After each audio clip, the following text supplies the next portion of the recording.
श्रीमद् भागवत गीता का 12वां अध्याय भक्ति योग के नाम से प्रसिद्ध है। इस अध्याय में भगवान श्री कृष्ण ने भक्ति योग की महिमा का वर्णन किया है और भक्तों के लिए मार्गदर्शन प्रदान किया है।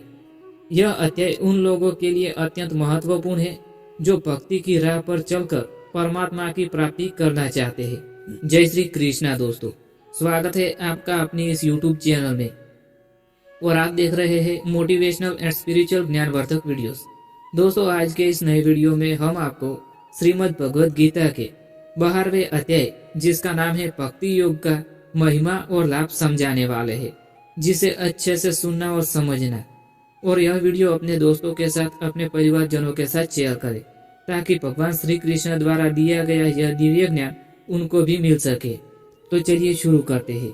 भक्ति योग का पहला महत्व है भक्ति योग सर्वोत्तम मार्ग। अर्जुन के प्रश्न के उत्तर में भगवान श्री कृष्ण बताते हैं कि साकार सगुण भक्ति ही सर्वश्रेष्ठ मार्ग है। जो भक्त प्रेम और श्रद्धा से भगवान का भजन करता है वह उन्हें शीघ्र ही प्राप्त कर सकता है। दूसरा महत्व है सहज और सुलभ मार्ग। अन्य योग साधनाओं की तुलना में भक्ति योग अधिक सरल और सहज है, जिसमें केवल श्रद्धा, प्रेम और समर्पण की आवश्यकता होती है। न तो कठोर तपस्या करनी पड़ती है और न ही कठिन मानसिक ध्यान देना पड़ता है। तीसरा महत्व है ईश्वर की कृपा प्राप्त होती है।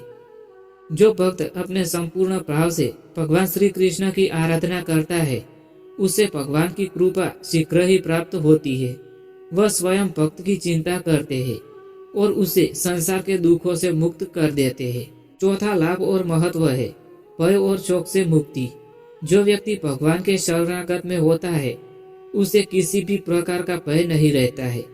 मृत्यु का भी भय समाप्त हो जाता है क्योंकि वह भगवान के धाम में जाने के लिए आश्वस्त हो जाता है। पांचवा लाभ और महत्व है मोक्ष की प्राप्ति। भक्ति योग के द्वारा साधकों को मोक्ष की प्राप्ति होती है। वह पुनः जन्म मरण के चक्र से मुक्त हो जाते हैं और परम धाम को प्राप्त करते हैं। भक्ति योग के प्रकार और विशेषता। साकार और निराकार भक्ति का भेद। अर्जुन के प्रश्न के उत्तर में भगवान बताते हैं कि साकार भक्ति करना आसान है जबकि निराकार ब्रह्म की उपासना कठिन है। भगवान श्री कृष्ण सगुण रूप से सुलभ है, इसलिए वे अपने भक्तों के लिए साकार भक्ति को श्रेष्ठ बताते हैं। दूसरी विशेषता है श्रद्धा और प्रेम का महत्व। केवल ज्ञान और योग से भगवान तक पहुंचना कठिन है, लेकिन यदि कोई श्रद्धा और प्रेम पूर्वक भगवान की भक्ति करता है तो वह बहुत ही शीघ्र उन्हें प्राप्त कर सकता है।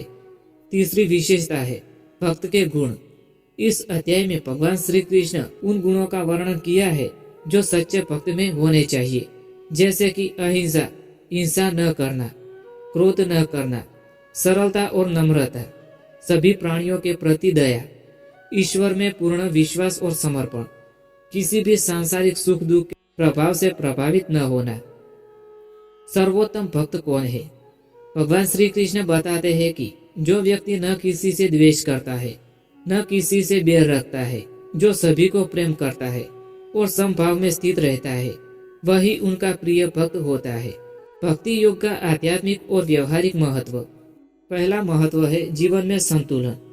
भक्ति योग हमें सिखाता है कि सांसारिक कार्यों में रहते हुए भी ईश्वर की भक्ति की जा सकती है। यह एक गृहस्थ व्यक्ति के लिए संभव है और एक सन्यासी के लिए भी। दूसरा व्यवहारिक महत्व है आत्मविश्वास और धैर्य। जो व्यक्ति भगवान की शरण में रहता है उसे किसी प्रकार का भय या चिंता नहीं होती है। वह आत्मविश्वास और धैर्य के साथ जीवन में आने वाली कठिनाइयों का सामना करता है। तीसरा व्यवहारिक महत्व है मानसिक शांति और आनंद। भक्ति से मन को स्थिरता मिलती है और मानसिक अशांति समाप्त हो जाती है। यह अध्याय हमें सिखाता है कि सच्चा आनंद केवल भक्ति में ही होता है। संबंधों में प्रेम और करुणा। जब व्यक्ति भक्ति योग को अपनाता है तो उसके स्वभाव में करुणा, दया, प्रेम बढ़ जाता है। यह उसके पारिवारिक और सामाजिक जीवन में भी शांति और सौहार्द बनाए रखने में मदद करता है। मानवता की सेवा। भगवान श्री कृष्ण बताते हैं कि सच्चा भक्त केवल ईश्वर की पूजा ही नहीं करता बल्कि वह सभी जीवों की सेवा भी करता है। वह सभी में भगवान का अंश देखता है। भक्ति योग को कैसे अपनाएं। दोस्तों, अब हम बताने वाले हैं कि भक्ति योग को कैसे अपनाएं।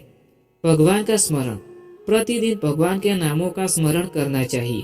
नाम संकीर्तन भक्ति योग का एक सरल और प्रभावी तरीका है। दूसरा है श्री कृष्ण के चरणों में समर्पण।